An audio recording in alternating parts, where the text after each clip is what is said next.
Hello friends, आज मैं बात करूंगी बिहार के सोनू कुमार के बारे में, जो कि बहुत ही होनहार बच्चा है।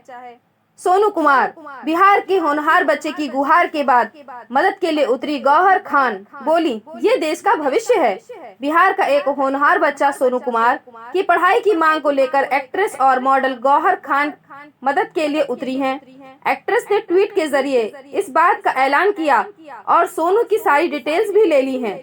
कोरोना काल के बाद कई अभिनेता और अभिनेत्रियों ने जरूरतमंद लोगों की मदद का जिम्मा उठाने जैसा गौरव का काम किया है। सोनू सूद के बाद अब अभिनेत्री और मॉडल गौहर खान का नाम भी इस लिस्ट में शामिल हो गया है। दरअसल बिहार का एक होनहार बच्चा सोनू कुमार इन दिनों अपनी पढ़ाई की मांग को लेकर सुर्खियों में बना हुआ है। सोनू ने राज्य के सीएम नीतीश कुमार से पढ़ाई की गुहार लगाई थी। इस सार्वजनिक गुहार के बाद आम लोगों के साथ साथ बॉलीवुड के कई सितारे भी सोनू कुमार की मदद के समर्थन में उतर आए हैं। ऐसे में एक्ट्रेस गौहर खान ने सोनू की पढ़ाई का सारा खर्चा उठाने का ऐलान कर दिया है।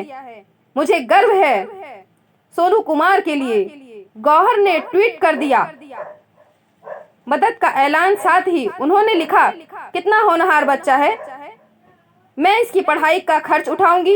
ये बच्चा शानदार है, उसके पास दूरदर्शिता है। बता दें कि सोशल मीडिया पर गौहर खान की इस नई पहल को हर कोई तारीफ कर रहा है। तारीफ के लायक भी है गौहर खान। कुछ ही मिनटों में हजारों लोगों ने इस ट्वीट को लाइक कर रीट्वीट भी कर दिया है। धन्यवाद।